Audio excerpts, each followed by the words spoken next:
Hello friends, my name is Ryan. I'm going to tell you a story named The New Catacomb, where your worst fears come to life, which is a very amazing story full of twists. So let's start. It was supposed to be an ordinary excavation, just another day at the archaeological site in Rome. But from the moment James stepped into the cavern, a chill ran down his spine. The air was thick, damp, and carried an odd, almost metallic scent. Something about this place felt wrong. James had always been fascinated by ancient structures, particularly catacombs. Their labyrinthine tunnels, their eerie silence, the countless stories buried beneath their cold stone walls, he found them mesmerizing. When Dr. Alan Reeves, his mentor and close friend, called him about a newly discovered catacomb that had never been documented before, James knew he had to be part of it. Alan was waiting for him at the entrance of the excavation site, a wide grin on his face. "James, you won't believe what we've found," he said, clapping a hand on his shoulder. "This isn't just any catacomb. It's different. Older. And untouched." James raised an eyebrow. "Untouched?" Alan nodded. Not a single sign of grave robbers, no previous documentation. It's like it's been hidden away for centuries. The thought sent a shiver down James' spine, but he dismissed it as excitement. They both donned their helmets and turned on their headlamps before stepping into the dark, gaping mouth of the underground tomb. The deeper they went, the colder it became.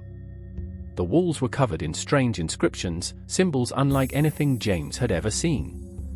They didn't resemble Latin, nor Greek, nor any language he was familiar with. There were depictions of figures with elongated limbs, hollow eyes, and twisted, grinning faces. A feeling of unease gnawed at James, but Alan was practically bouncing with excitement. These carvings, they predate Roman civilization. This place is ancient, James. We could be looking at something that rewrites history. James wanted to be thrilled, but he couldn't shake the feeling that they weren't alone. The flickering light of their headlamps cast long shadows on the walls, and more than once, he thought he saw movement out of the corner of his eye. Then they found the door. It was massive, built from heavy stone, and adorned with more of the strange symbols. But what caught James' attention was the inscription above it. Unlike the rest, this was in Latin. "Eni aperias. Infernum ibi dormit."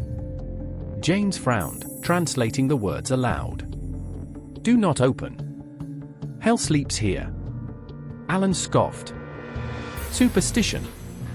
The ancients loved their warnings, but this is an archaeological find of a lifetime. We have to see what's behind it. Something deep in James' gut screamed at him to stop, to turn back. But Alan was already setting up tools to break the seal. Reluctantly, James helped. The door groaned as it slid open, revealing a pitch-black corridor. A gust of air rushed past them, carrying with it a scent that made James gag, rotting flesh, decay, and something else, something foul and ancient.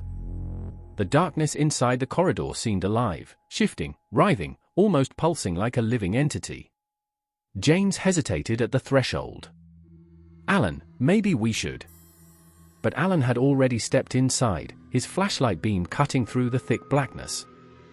"James, you have to see this," he called. James swallowed hard and followed. The corridor led to a vast chamber, and at its center stood an altar made of bones. Skulls, femurs, ribcages, piled in grotesque artistry. But that wasn't the worst part. On the far wall was a massive stone slab, and embedded in it was something that should not exist. A figure, human in shape but impossibly wrong.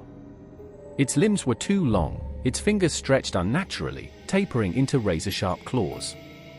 Its mouth was wide open, revealing rows upon rows of jagged teeth. But its eyes, they were the worst. Hollow, black voids that seemed to stare straight into James' soul. And then, it moved. James staggered back, a scream caught in his throat. Alan, however, was mesmerized. This is impossible." The thing's head tilted slightly, as if acknowledging their presence. Then it smiled. A guttural whisper filled the chamber, though the creature's mouth never moved. The words were foreign, unintelligible, but the meaning was clear. "Release me." Alan stepped forward, reaching out toward the slab. "James, we have to." "No." James grabbed his arm. "Alan, we need to go. Now." But Alan wasn't listening. His fingers brushed the stone, and the entire chamber trembled. The whisper turned into a deafening screech. The walls cracked, dust rained from the ceiling, and then the slab shattered. Darkness erupted from within, tendrils of shadow lashing out, wrapping around Alan. He screamed as they pulled him toward the creature, his body contorting unnaturally. His bones cracked, his skin stretched, and in an instant, he was gone. James stumbled backward, his mind screaming at him to run. The creature stepped forward, its empty eyes fixed on him. It took a deep breath, as if tasting the air. Then it whispered again. "You brought me back." James turned and ran. The tunnels twisted and turned, the once clear path now an endless maze. Shadows slithered along the walls, whispering his name. The darkness was alive, hungry, and it was coming for him. Just as he thought he was lost forever, he saw the entrance ahead. With one final, desperate sprint, he burst out into the open air, collapsing onto the dirt. The site was empty, Alan's team had fled. James looked back at the catacomb, expecting the creature to follow. But it didn't need to, because it was already free. And it would find him. Hello friends, if you enjoyed this suspenseful and thrilling story, don't forget to subscribe to our channel for more spine-chilling tales. Until next time, stay curious, and stay safe.